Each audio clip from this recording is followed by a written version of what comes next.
good to see Newberg representing so thoroughly here today.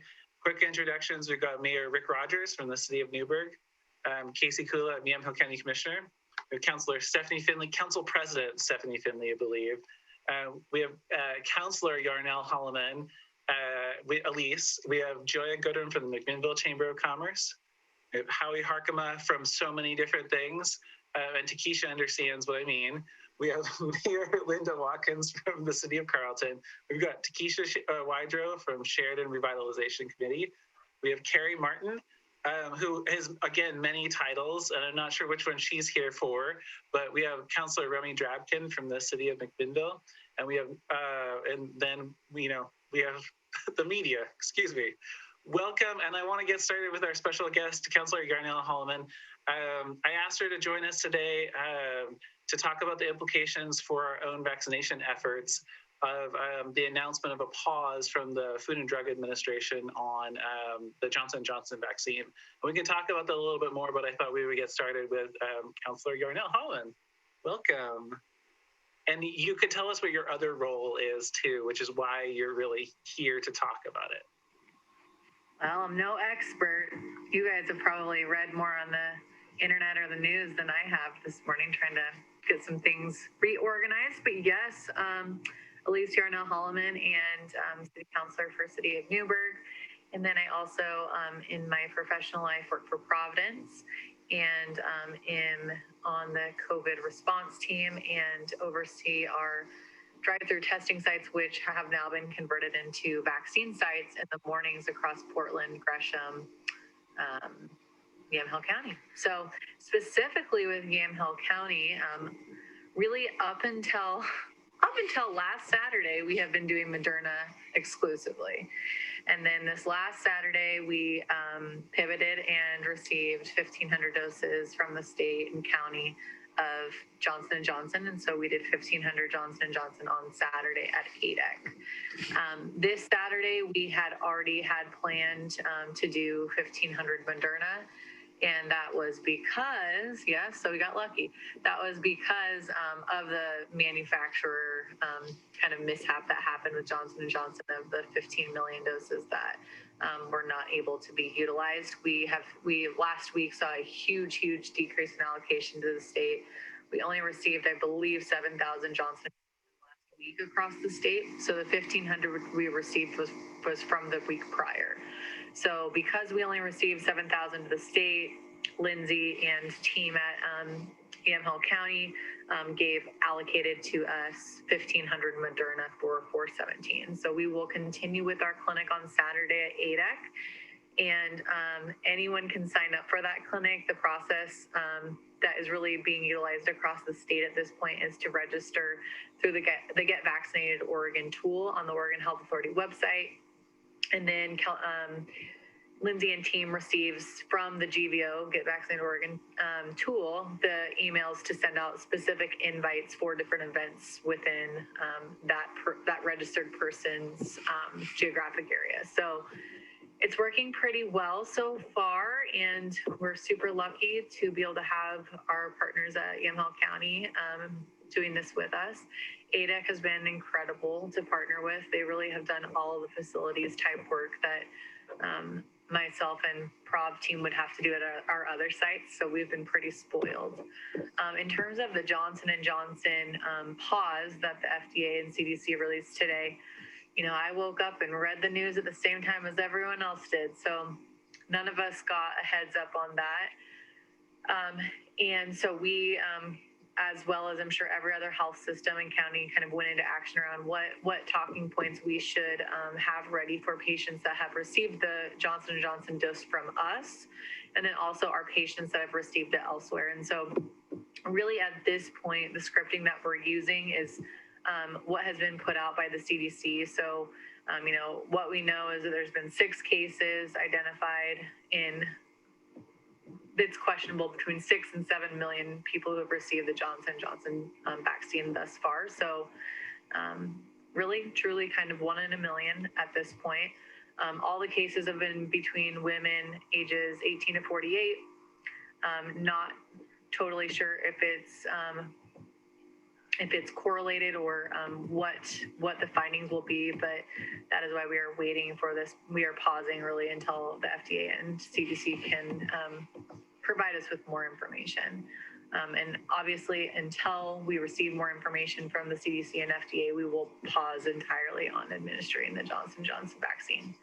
So if someone does, I guess like public health information, if someone did receive the J&J vaccine, symptoms to watch for are severe headaches, abdominal pain, leg pain, shortness of breath that really start within 3 weeks of their vaccination. So within 21 days of receiving the Johnson & Johnson dose. And if that does, if those symptoms do present, then you should call your primary care provider or seek medical attention in whatever venue is best for your scenario. Great, thank you, Elise. Is it okay if I call you Elise on this? Yes. Okay, because it's a lot of names together. Yeah. Okay, are there questions for Elise about this? And thank you for joining us at the last minute. I might note that Director Manfred was not able to, and I was communicating with both of them at the same time, like, can one of you get here? So it looks like Mayor Watkins has a question, and then we'll go to Councillor Finley. Sure. Oh, never mind. Councillor Finley. I have a question, Elise. So I was out there on Saturday, and you guys were doing awesome, and all the ADEC folks were doing awesome. But I do know there was a little bit of backup because people needed to take breaks and be able to walk away for a few minutes. Do you still need other volunteers to come out on Saturday to help with that? And if you do, how would they volunteer to do that?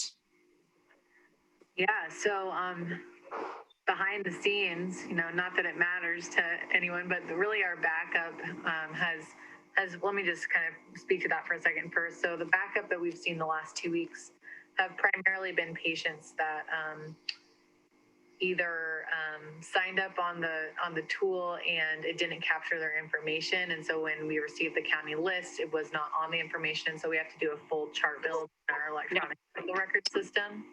No. And so, not that it's not an excuse for there being a lot.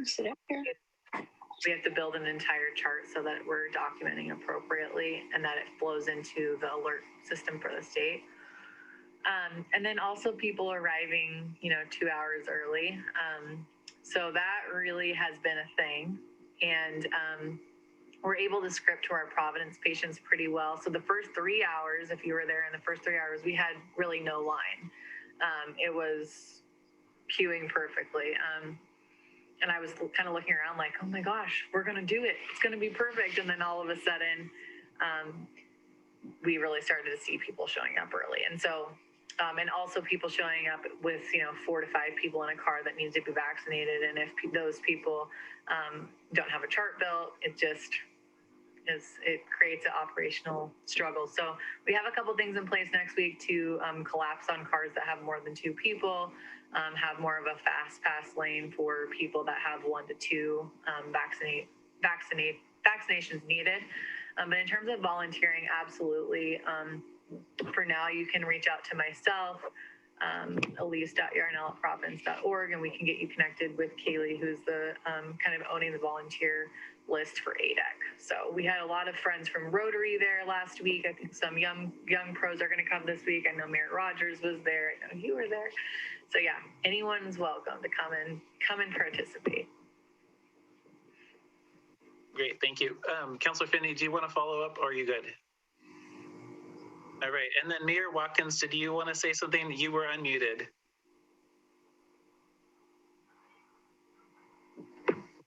But you are muted now. Yeah, there. Oh, miracles. I can talk again, which is probably, yeah, I was unmuted and then I was reprimanding the dog. I'm so sorry. I apologize. Just a real quick question about the J&J. Is this with regard to the blood clotting? Is the problem with the J&J? Is that okay? Yeah, we're not truly sure if it's correlated to the vaccine or not. Oh, okay. I'm asking kind of for clarification but the Johnson & Johnson is the only one that this has shown up in.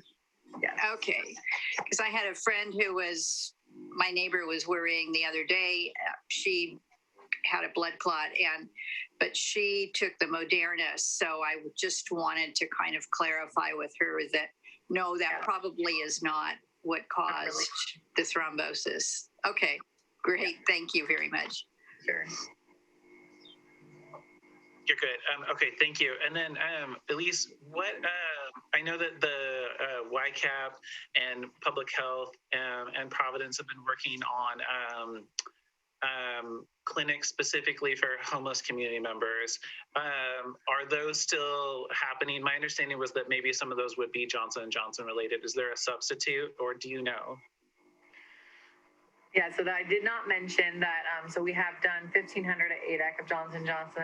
We have also done about 200 homebound on behalf of the county. Providence has, so all county patients. So we've done every name that has come to us so far. I think it's 194 homebound, and those have all been Johnson & Johnson, with a couple exceptions of Moderna.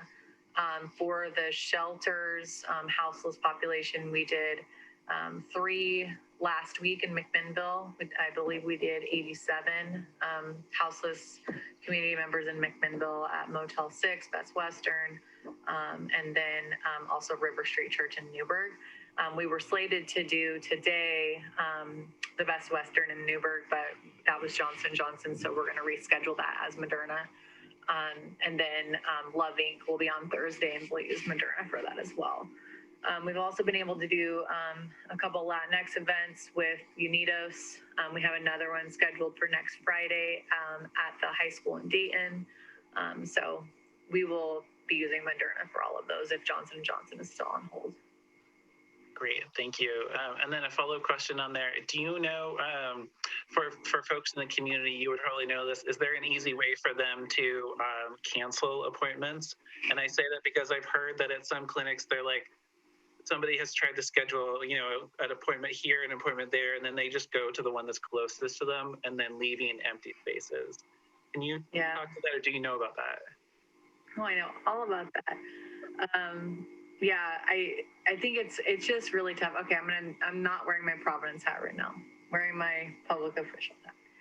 It's been really, really exhausting to try to navigate helping people find appointments, and people feeling this sense of anxiety to get the quickest appointment. And so when that does happen, there is not an easy way to cancel. So it was meant for potlucks and picnics, right? It wasn't meant to schedule vaccine appointments. So unless you create an account, you cannot cancel. And Sign Up Genius with Eventbrite, it's very difficult as well. And so really the best way we've been doing it is to have people call our Providence Clinic or HHS and get the patient to us to cancel them off the schedule.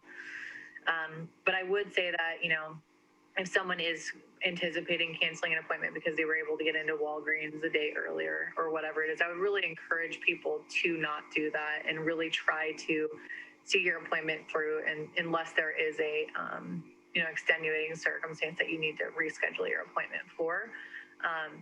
But if they're so spread thin, I would just ask that people really try to see the appointment they scheduled for first.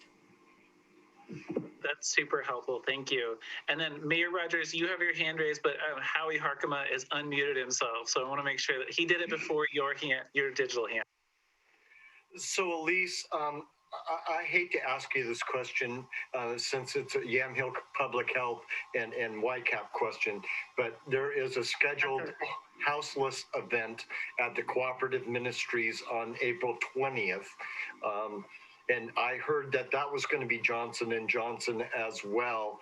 Do you think that will end up being rescheduled due to the fact, or they will switch out to a different product? Yeah, it's a good question. I think that the next couple of days are going to be really telling. The UK had a similar scenario happen, and they went back online really fast with the vaccine. So it'll be interesting to see how quickly the FDA and CDC make a determination on the Johnson & Johnson vaccine. All that being said, Lindsay has been doing a tremendous job this entire time, and I don't think that she would let that fall through the cracks. And I think, if anything, we would scrounge between all of our organizations to find the Moderna to be able to do that event. Great. just like winging it, that's what I would have answered too, is that she'll find the doses to do that. But yeah, you're right. Tomorrow, I believe, is the advisory committee at the FDA's meeting. So I feel like we'll know a lot more by the end of tomorrow. And then Mayor Rogers. All right. Well, thank you. I mean, my hand's been going up and down because Elisa's been answering all the questions before I can answer them. But anyway, all right, now I'm going to ask an unfair question, maybe for all of you, though. Are we, because Elise, you see the people that want the vaccine. In fact, will virtually do anything for the vaccine. What are we hearing much countywide about vaccine reluctance? There's a lot made in the paper not long ago about our friends in Eastern Oregon. So are we hearing or seeing that? Definitely, and I think for different reasons. We've been in Providence really focused on the Latinx and BIPOC population. I have 4 BIPOC pop-up events on the east side of town tomorrow through Saturday. And we've really been focusing on approaching vaccine hesitancy through trusted community-based organizations or faith-based organizations. So that has seemed to be the best method of doing that. I also have a partnership with Meals on Wheels and Store to Door, if you know who they are. And so we really have, at least for the Oregon Convention Center and Yamhill region, tapped into our community leaders to really be that conduit to the individual that is struggling with determining if they want the vaccine or not. They're going to be way more well equipped to have that conversation than someone like myself who's not a trusted person in their community. So that's been really, really helpful. And then I would say too that really just across the board, the highest hesitancy we're seeing anecdotally is the white conservative, probably faith-based group, which was not really what we were anticipating. And that's no judgment. It really just is true anecdotal feedback that we're receiving from the communities that we're trying to support through the CBO model. So I think we have a lot of education and conversations to engage community leaders that identify in that group to understand what we can do to help them more. Thank you. Mayor was muted, but we heard him. Trying to figure out how this worked. Thank you. Thank you for addressing that. It's something I think that we will continue talking about. And somebody, well, Councillor Drabkin had her hand raised. Yes. Thank you. This isn't a question. I just wanted to restate something that you said, and I think it kind of ties in with this point regarding vaccine hesitancy. I just wanted to, as others are joining the call, I just wanted to go back and underline that what you said about the J&J vaccine, that there are 6 cases out of in excess of 6 million people. So it's really 1 in a million. And I think I just want to highlight that here so that we can help damp down any massive reaction that might come from that and allow the process to run its course in terms of understanding what's happening. Yes, totally agree. Yeah, thank you. And I guess your chances in a lifetime of being struck by lightning are 1 in 500,000. What? They're greater, yeah. Yes. They're greater. Yeah, but I know one person who's been struck by lightning 3 times. So, it's a 1 in a 1.5 million kind of person there. He is unique. Take that person to the casino? I'd go to the casino with that person. Yeah. It might be not the luck that he was looking for. But Howie, did you have another question or comment? I just wanted to let everybody know, I found it very difficult to our houseless population to get these vaccinations. There's a lot of reluctance out there to do it. So Yeah. I was wondering, Elise, how you're handling that in Newberg. We're seeing the same thing as well, sadly. But I think it's good news that we did 87 last week in 3 different clinic sites. We had already done the Newberg emergency shelter due to other circumstances that happened. So we got them in pretty quickly. But we still have a few individuals that I know well that are reluctant to receive it. And I think it just comes down more to mistrust of government. And I think that's really the work we need to do not just with the houseless population, but just with the social division that there is right now in the rhetoric that's going on between both sides of the aisle. So, but I hope that over time, I think time will be our best asset for people that have vaccine hesitancy to continue to engage in those conversations, even if someone says that they're not willing or not interested. I think it's just continuing to have those conversations with them and continuing to provide opportunities, and that it's not a one and done, this is your only chance, you're never going to have access to the vaccine again, but continuing to come back and provide access. Yeah, that makes sense. And then do you have a sense, Elise, of if there's a time in the future when there might just be a vaccine clinic that's open all the time and people can just go, stop by, get vaccinated? I mean, is that ever going to happen? Felt like we were getting close until today when this all happened. So we've been open 3 to 4 days a week at Providence Newberg for the last couple months. And so I think that, it's really a matter of vaccine supply. If the supply is there, I think there's quite a few organizations that would be willing to partner to stand something like that up. But right now we're just kind of at the mercy of how much vaccine we can scrape our way. Yeah, that makes sense. Well, thank you. Are there further questions or comments for Elise? Well, Elise, I'm going to go out on a limb and say that we're all very proud to have you in our community, and we're very glad that you're leading this effort. Absolutely. Well, everyone's doing an incredible job. So thank you so much. Yeah, thank you. And Elise Bye. has to go, so. See you later. Yes. Thank you so much. Bye. All right, I'm going to go. I'm going to switch things up a little bit and make sure that Takesha actually gets a chance to share, some of the other folks before we get too late into the meeting. So I'm going to go with Takesha and then Joya, just to give you a little heads up and on deck. Takesha, what would you like to share with the community? I'm just going back, thinking of the last few meetings and what I want to share.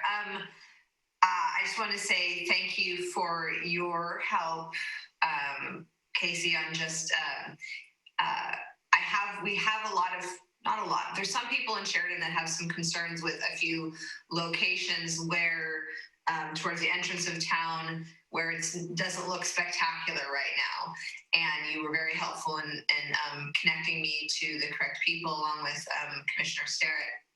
And the update on that, which some people might be interested in. I'm talking about when you first go into Sheridan and there's kind of like a junkyard looking area, and there's also a burnt out looking homeless camp. So update on both of those is relatively good.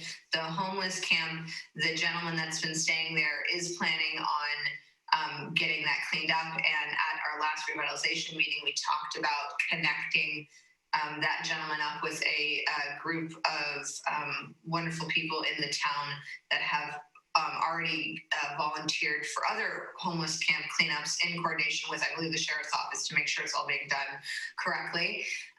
So that's exciting, and I think that's going in a good direction. And I did actually this last weekend observe that there was a cleanup happening there. So that's great. It's still not done, but it's moving in the right direction. And the other issue with the kind of the junkyard there, they are working with code enforcement. And even though it does look like more vehicles are showing up, is actually they're from the back part of the property, and it just is much more visible now. So yeah, and we're possibly going to be working with them on at the big community cleanup, which is on April 24th. We have a great, lovely flyer that people might see around town. And keep it here to remind myself I have to promote that. So we're really excited about that. We're getting a lot of community support, and that's again on April 24th. And then also last I heard, the search for the new city manager is going well. I believe the company that was hired was the one that just got in the Carlton's new city manager. So we're really excited about that. And yeah, that's pretty much. Oh, and I've also heard great things about our hometown days, Sheridan Hometown Days, which I believe is June 19th. So that's exciting as well. Great, thank you, Takesha, and thanks for reaching out about the property that needs cleanup. It was really nice to be in seeing the conversation between you and code enforcement. Yeah, I learn a lot every day on this and the difference between county enforcement and the city and what can be done and not done, and it's intriguing to me. Definitely. Okay, thank you very much, Takesha. Are there questions for Takesha? All right, thank you for starting us off and getting back into the round. Julia Goodrum, what would you like to share with people today? Hello, thank you. Good to be here. Nice to see everyone. A couple of things. We are hosting a candidate forum. The chamber is for the school district. So it's for members only, unfortunately, because we're limited to the number of people we can have on a Zoom call.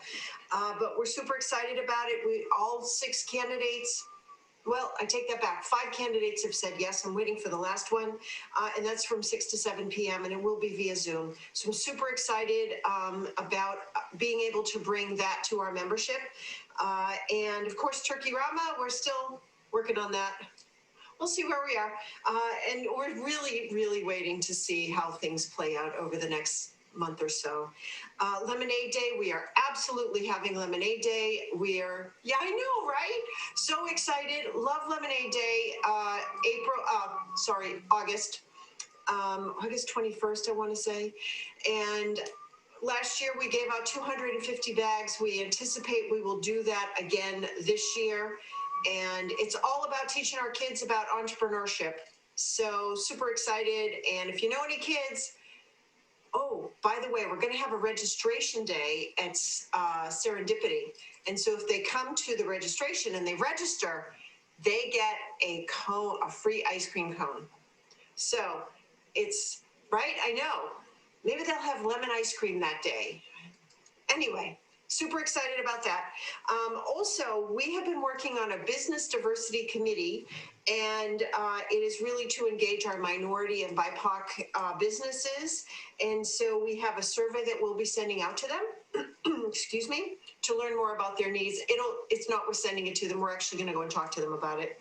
And I got an email today, and Casey, I don't know if you were going to bring this up, but the school district, McMinnville School District, is offering registration for free pre-K. So kids who are 4 years old can register to go to school. They have to be 4 by September 1st, and it's free to go to school for 4-year-olds. And if they want more information, I'm sure there's information at the school district, but also we posted it on our chamber website and also on Facebook. And that's my update. Thank you very much for the opportunity. Perfect. Thank you, Joya.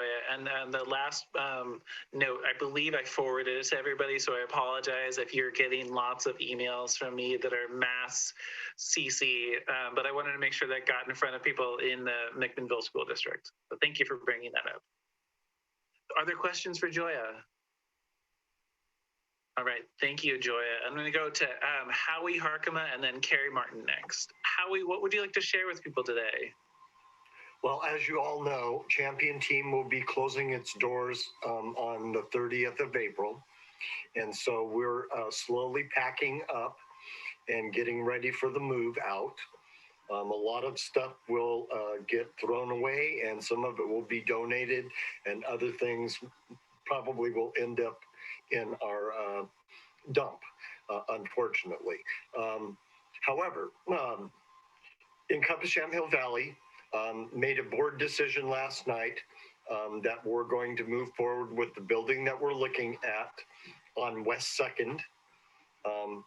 And we have a meeting set up next Wednesday with the broker and the property owner to discuss it out. Carrie Martin is going to be our executive director for at least for an interim period of time. And so she'll be stepping down from the board in order to do that. Our board secretary, Pauline Matoxen, will be taking on the HR role, unpaid, as a volunteer, to professionalize some of our staff and to get things ready along with Carrie so that we can move forward in getting the contracts necessary to be sustainable. So those are all awesome things that are happening in the background with Encompass Yamhill Valley. Okay, great. Thank you, Howie. And is there anything that people here on the roundtable can do to help with either closing up Champion Team or helping you with getting started on Encompass? Yes. So as we progress, we've done an inventory of the items at Champion Team. If there's items that anyone would want that are in good condition, we certainly would donate them to any cause. If you have any, I can send out a list of some of those things. And if you see a need, please let me know. Most of you have my phone number already or email. So please get in touch with me and let me know, and we'll set them aside for you. And we may even deliver them to your doorstep. All right, thank you very much, Howie. And then Carrie Martin was going to go next, but we have Representative Gomberg here with us, and he's goes into a meeting and then goes into another meeting and goes into another meeting. So Representative Gomberg, welcome. And if you don't mind, we'd like to hear from you about how session is, what your most delightful interaction has been so far this year, and what we need to know. Oh, sorry, I've got to go to another meeting. I was only teasing. I was like, I don't know. Stacy, Casey, thanks so much for the courtesy of bringing me in so quickly. Good to see. I'm not sure if people are hearing me. Just a little bit. All right, a little bit. So, we're here in Salem, obviously. The House is meeting daily from morning till evening, wrapping up about 9 o'clock each night. The process is moving very slowly, but I think it's also moving steadily. The highlight last week for me was passing out a couple of bills that I had written dealing with wildfire relief, and particularly with the very awkward subject of the tax consequences of losing your home. And by that, I mean your house burns down and suddenly your tax rate increases because of it. That's just not right. So we've introduced legislation to make some changes there. I won't go into the details except to say that there's a package of 3 different bills. They've all now passed out of the House, heading on their way to the Senate. I think that's going to make a difference. I have mentioned to you in the past that we are now in the process of trying to decide how to disperse a lot of federal money that's coming to Oregon. You'll be getting some of it for your cities, some of it for your counties, some of it for your schools. The state is also getting a big chunk of money. I'm making suggestions that we try to apply those dollars primarily to large-scale infrastructure projects,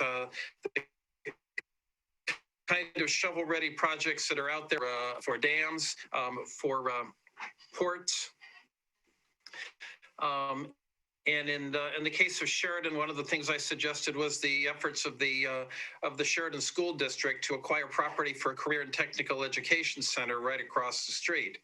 I believe that those kinds of large-scale infrastructure projects are almost impossible for local communities to pay for. A town of 10,000 just simply can't come up with $2 to $3 to $5 million to replace a water system or expand their school system. And this is a once in a generation, opportunity to do just that. So that's what I'll be pushing for. If you have interest in the state budget, or what the priorities might be for how your tax dollars are spent, then there are hearings that are underway. They are based on which congressional district you live in. And I think some of you reside in Congresswoman Bonamici's district. Some of you reside in Congressman Schrader's district. The Ways and Means Committee is still anxious to hear from you. If you need a copy of the schedule and which meetings are what night, let me know and I'll get that for you. And I'd encourage you to log in, get your 2 minutes in the spotlight to tell your story or provide material in writing to offer more detail.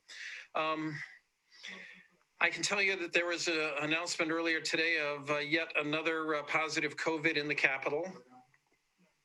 That's got the potential to be problematic, but I don't believe it's anybody that has direct contact with either the Senate or the House, and therefore we're all continuing to meet. There's also been some concern that the Johnson & Johnson vaccination has developed some problems. You can read the details of that. I'll just simply tell you that when a special program was put together for legislators, that's what they gave them. I myself opted out of the special legislative program and instead elected to do what's available to anybody in my community of my age and get the shots locally, like all of my neighbors did. And I'm scheduled to get number 2 tomorrow. So there's a quick snapshot of some stuff going on in Salem. I'm sure that that some of you may have some specific questions. I'll be happy to take a shot at them or duck them as I'm able. Well, thank you, Representative. And I was over, as we went to visit my parents for the first time in a whole year and hugged, we pointed up to your road and observed the scorched treetops. So it's quite the scene around your community right now. Well, you know, there's an issue evolving out there. Last night in the wildfire committee, I questioned ODOT, who planned to remove 60,000 trees across Oregon. They're about a third of the way into that project. And my question is, what happens to those trees? Talk to me about the economics of cutting down trees and how many get sent to the mill and how many get used for wildlife habitation, for stream restoration, or for landslide mitigation. What are the economics of that? But there's also a potential problem that the companies they have hired to remove these trees are getting paid by the tree. So they send arborists out to work their way through the community. The arborists decide what trees to take down. The company that cuts them gets paid based on the number of trees they cut. And there's a growing concern that too many trees are being taken. Trees that are not fatal, trees that are not hazardous, trees that their loss will affect our view shed, our habitat, and our livability. So I'm asking a lot of questions about that subject. It's not only limited to ODOT, because in my neighborhood, for example, most of the trees are being taken by the power company. So we're going to continue to look at what's going on there and to ensure that that we're not doing unnecessary damage to our communities and our habitat in the process of responding to these fires. Yeah, thank you for being aware of that, Representative. Are there other questions for Representative Gomberg? Looks like Howie Harkema has a question for you, sir. Oh, and then Mayor Watkins, sorry. Representative Gomberg, I was wondering, with the changes in mental health planned of a cahoots type model, whether or not what it looks like in the legislature and who is on the team that is looking into that. Well, how important question. You know, at this point, I'm seeing small changes. I'm not seeing big changes. I mean, we were working on a bill just this morning dealing with suicide response and making sure there are mental health resources available to people who are in despair. But in terms of a larger scale investment or overhaul, I'm not seeing it yet. Thank you. And Linda, you had a question? Yeah. Yes, thank you. When you were talking about the infrastructure projects, I was curious, is this something that we would be looking to the committee meetings that you were referencing, or just contacting our legislators directly? The reason Carlton is looking at a $6 million DEQ required sewer project this next year. And I guarantee you, we don't have $6 million. So this is obviously a huge concern for us. Well, that's exactly the kind of situation I'm talking about. A $6 million project in Carlton. I can't do the math in my head, but it's going to come out to a lot more money than people are going to be willing to pay. But that being said, the answer to your question is yes. You should contact your representative and senator, and you should also come to the hearings and outline the issue. The Oregon budget is tight right now, but curiously, we have pots of money that we've never had before for one-time expenses. And so we're making decisions on how to use that money. And there are some people who think we should write a check to every working Oregonian, and other people think we should send money to every family that's got kids at home, or to every Oregonian who's out of work, or we should spend the money on housing. But I'm thinking we can build housing, but if there isn't water that can come to the house, or sewer systems to take gray water away, we've got larger problems. And most of our infrastructure for those kinds of resources is approaching 100 years old. Yeah. It's not surprising that it's wearing out, and here's an opportunity and at a necessary time to replace it. Okay. Yeah. Thank you. So I need to go ahead and contact. Best place to start would be Representative Noble or Senator Boquist. Yep. And go from there. Call them up to say, I want ARPA dollars. And if I can't have ARPA, which is the American Rescue Plan, then I want capital construction dollars. Okay. And don't forget your congressional delegation, who are also working on infrastructure investments now as well. And honestly, Mayor Watkins, and I think Representative Gomberg, for you both, I don't think that there's a city in Yamhill County that doesn't need a water or a sewer upgrade of some kind. Mm-hmm. So it does feel like this is probably a time when we should all be working together on this. Yeah, we're working, I think, with the state right now on a loan, on the low interest in the state loans, but $6 million is just horrendous for us to think about. So, yeah. Okay. Capital and our federal legislators. And I can help connect you too if you want, Mayor. Thank you. That would be great. But again, I feel like we should really do a cities and county conversation about how to work together on it. Because there's literally every city that I know of has a project. If Sheridan had a water treatment plant, for example, they could connect Willamina to their water treatment plant. So, there's these projects that we all have. That would be great. I would love to do that, Casey.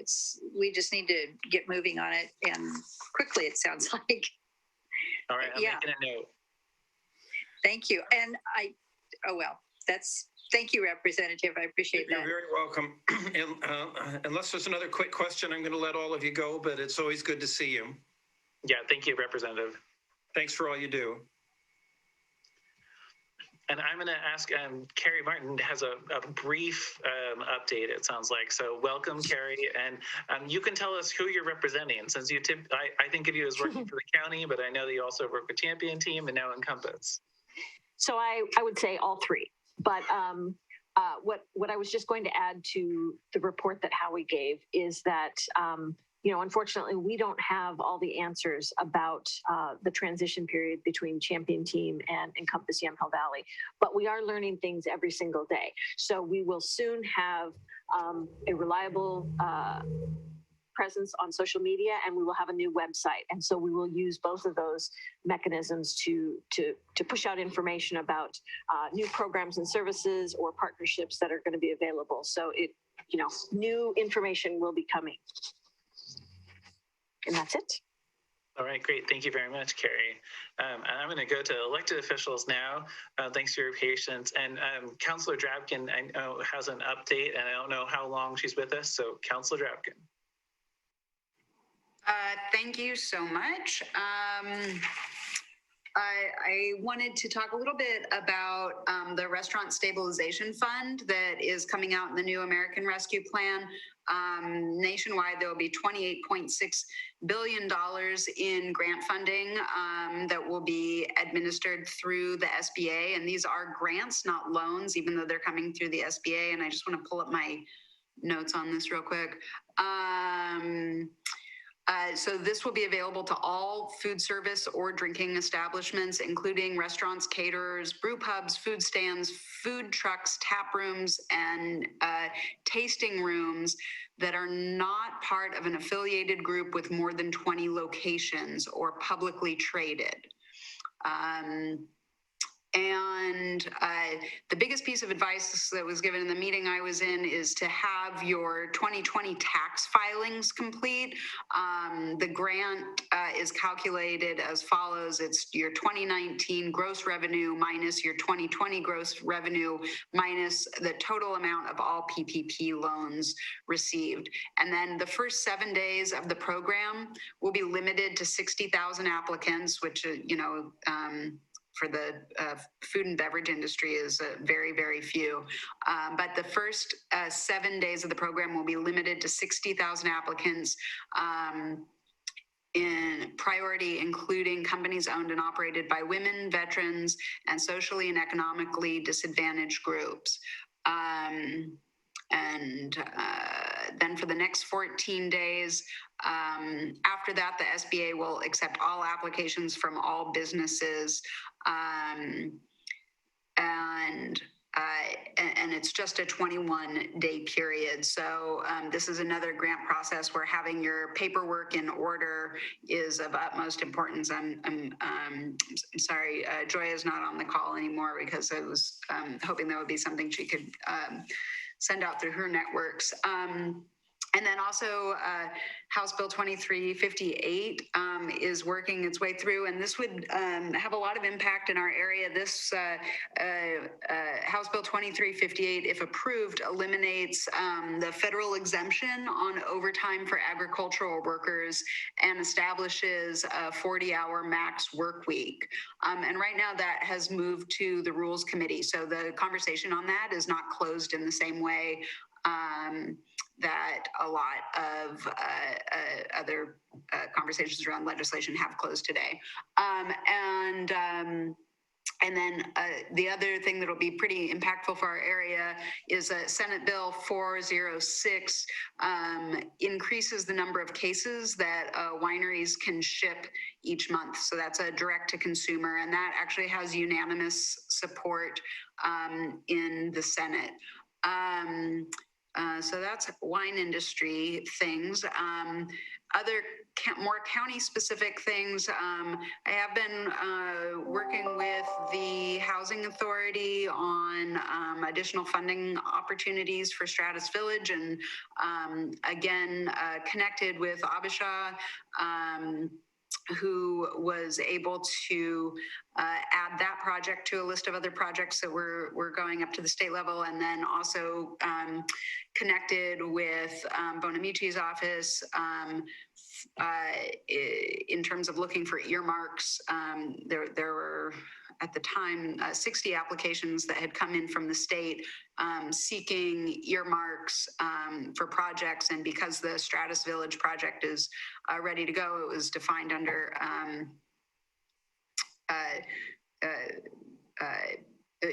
in what they were asking for in terms of earmarks. Stratus Village met the criteria under the HUD funding requests, and then some other smaller or more private potential funding sources as well. But that's very big for our county, making sure that we can help move that forward. So I want everybody to know. And then the City of McMinnville, let's see, you got pre-K. You'll potentially have seen that we did start furloughs at the City of McMinnville to balance, help balance our budget. no unionized workers were furloughed. So we've left some vacancies open for right now. And then the furloughs are, those who are furloughed are being furloughed 1 day per week. And with there's a specific unemployment eligibility program that all of those employees should qualify for to be made whole. And unfortunately, I can't recall the name of that program off the top of my head. WorkShare. Yeah, thanks. WorkShare. Yeah. And that's it, unless anybody has questions. I got a question, Councilor Drapkin, about whether if soup kitchens and other nonprofit like meal sites are eligible for that same restaurant relief program. I don't know, but I'll find out. That sounds great. Thanks. All right, other questions for Councilor Drapkin? Mayor Rogers. All right, it's just more of a comment, and Councilor Drapkin, thank you for mentioning HB 2358. I just wanted to underscore that it's my understanding that the only sector of the economy that is not allowed overtime is farm workers. So this is probably a bill a long ways in the coming. So just something to underscore. So thank you for bringing that up. Yes, thank you. It's a tricky one where our agricultural systems are set up for certain price points, and as costs go up, the prices that farmers get for things don't go up as well, or they don't go up at the same rate. But it's also can be true that it's right to pay people overtime for agricultural work. So that's kind of how I have seen it, is that it's still right to do that.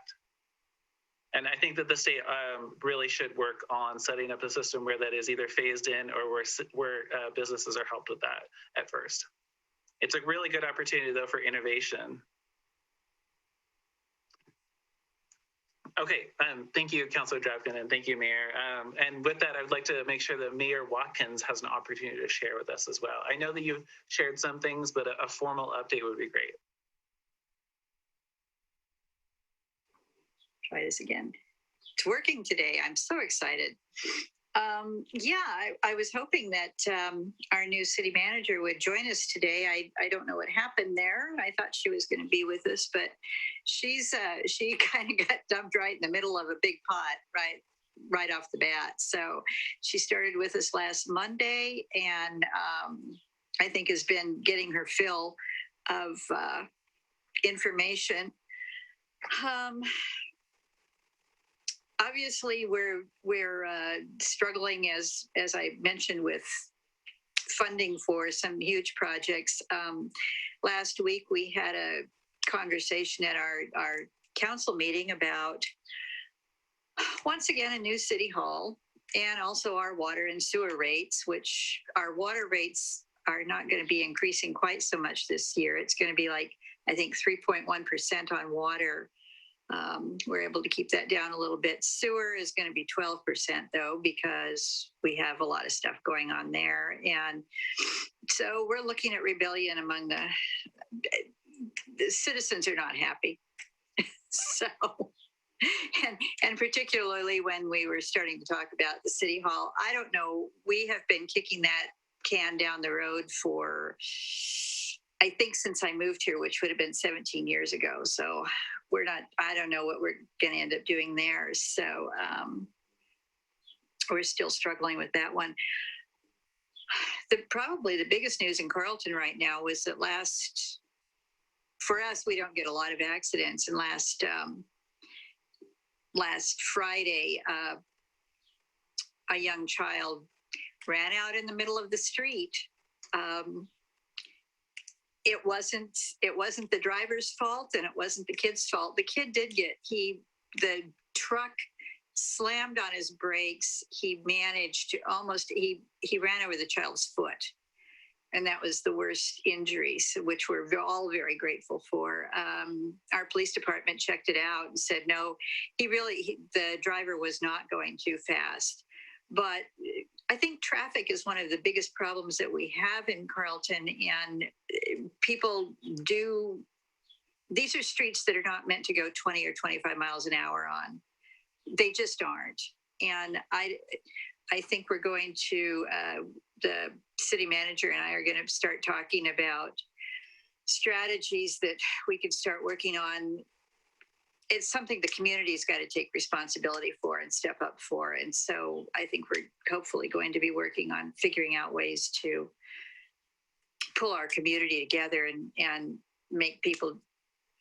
get people to do their own work, because we're getting complaints all around the city. It's not just visitors, it's everybody. And we're all going to have to take responsibility. So anybody got any ideas, please let me know, because I'd love to hear them. Takesha, good luck with your city manager search. If it's anything like ours, you're going to be exhausted by the time it's done, but you will feel like it's been it was a very worthwhile and very intense project. So yeah, they didn't mess around, and they made sure that we were getting the right person for the right job. So good luck with that. Better get ready, Keisha. All right. Thank you, Mayor. Thank you. The rest of the Newberg contingent, Council President Finley, what would you like to share today? That way I get to put off Mayor Rogers to the end, because I've been talking to him a lot lately. Well, I'm actually just going to defer to Mayor Rogers, because you guys have heard from me the last several meetings. So I'll defer to him so that I don't forget anything. That sounds good. Now it's up to Mayor Rogers to not forget anything. Mayor Rogers, what would you like to share with the community in here today? Yeah. Well, Casey, the first question, really, the most important thing was you asked, how is it that I can talk over the mute? Well, yeah, Mayor Watkins and I, and both of us know this, there's actually a Zoom override for mayors that they give you. Yeah, who knew? Yeah, so anyway, that's why. But anyway, let's see, what's going on? Actually, Casey and I have been talking a lot about the bypass. So things like earmarks, appropriations, ARPA, et cetera, a lot of it. I don't know. I'm encouraged. I mean, I'm real hopeful where we are with the federal delegation, where we are in the state, that we might get some significant funding and get this project moving. So encouraged by that. Let's see. Something sort of for Howie and for Carrie. I think I've mentioned this before, but Newberg's Community Court, the first session will be May 25th. We had a meeting this morning with providers. And again, for those who I haven't talked about this before, it's basically the idea of having repeat offenders who really don't need criminal justice services. They need other services.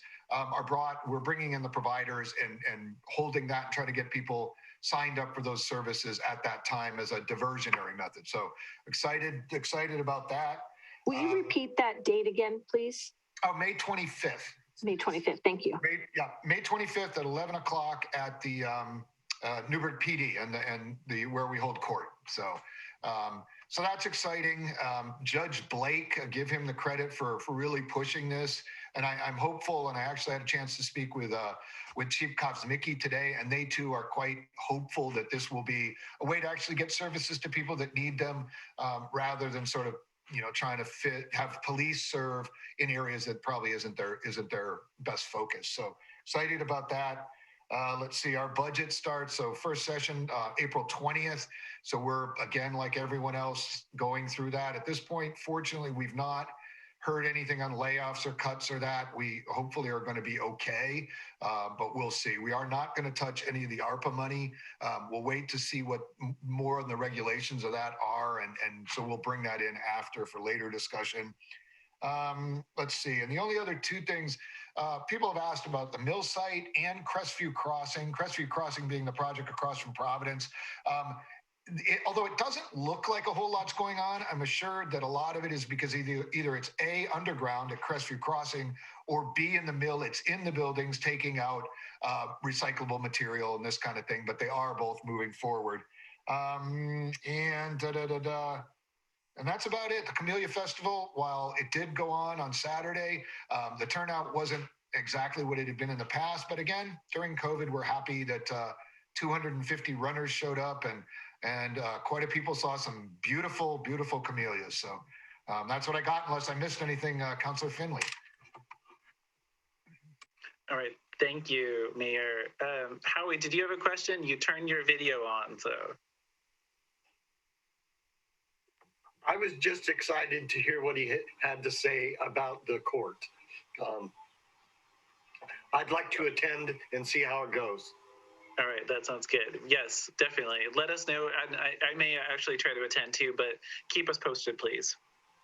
And then Mayor Watkins has a question for you as well. Kind of for you is, I thought Mayor Rogers was done, but let finish that first, because it's a question about the COVID numbers and where those are coming from and what we're seeing happening there. So that's where I was going. So, do we have other comments or questions for the Newberg contingent? Okay, great. Thank you. And so Mayor Watkins, the question is really around like who's getting COVID right now in our community. And there is a range of ages. There'll be an 18 to 30 will have a couple of new cases. People in their 60s, there'll be a couple of new cases. What we haven't seen so far as an increase in hospitalizations in the county or among county residents. So that is encouraging. But we do continue to see increased case counts. I do know that across the country, the case counts and hospitalizations continue to go up among younger people. And, that does make sense because there are many fewer younger people who are vaccinated right now. Older folks, it appears, are pretty well protected. But again, in our community, as Mayor Rogers was referring to, even in our state, there are still plenty, more than we would probably want, plenty of folks who have had access to the vaccine for several months and still haven't taken the opportunity to get it.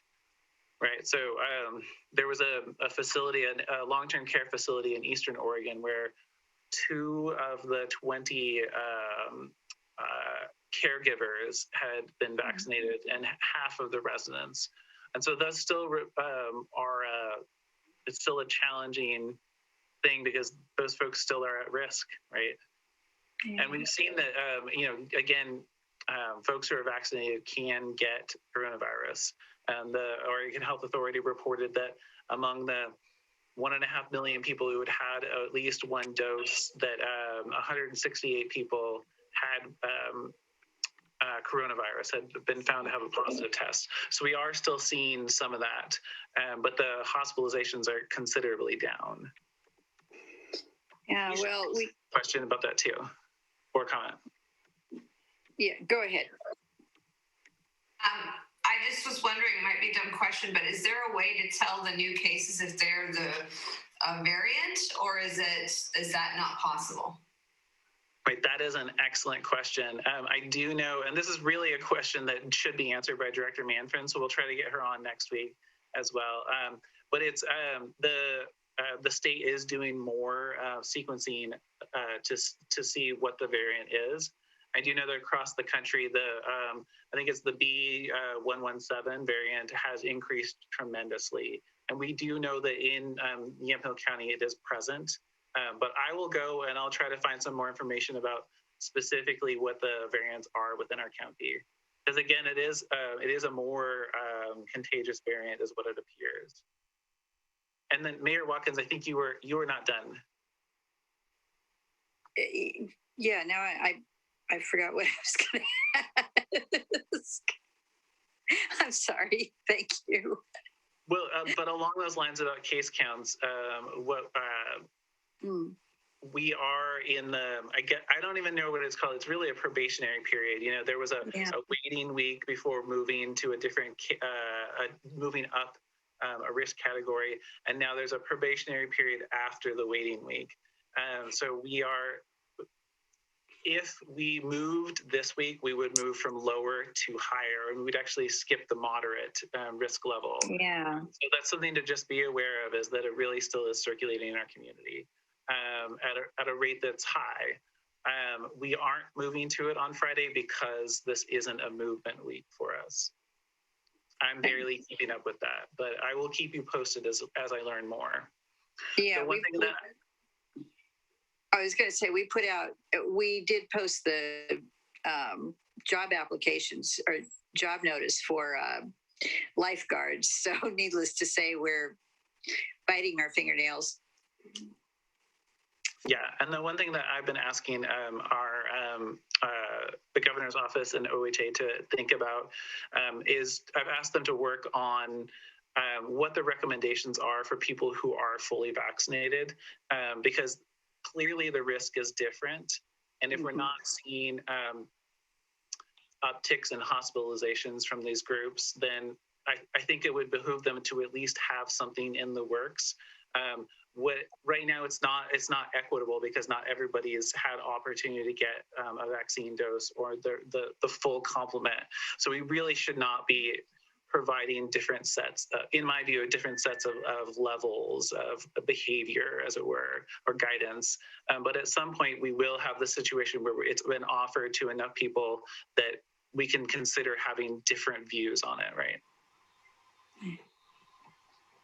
And Howie, you had a question or a comment? I have a question for you, Casey. It's regarding if some of us have already had both shots, but yet I hear in the news that some people are still getting COVID after they've had both shots. I wondered if you had any updates on that. Right. So, for example, the Johnson & Johnson has an efficacy in the general population of 16, I think it was 68, 69%. And what that meant was that of the, if there were 100 people, 69 were in the, I'm not going to get this right, but essentially some people will get symptomatic COVID even with the vaccine doses. The Moderna and the Pfizer apparently are more effective than the Johnson & Johnson at preventing symptomed COVID. But all of them are almost 100% effective at preventing severe and hospitalization required COVID.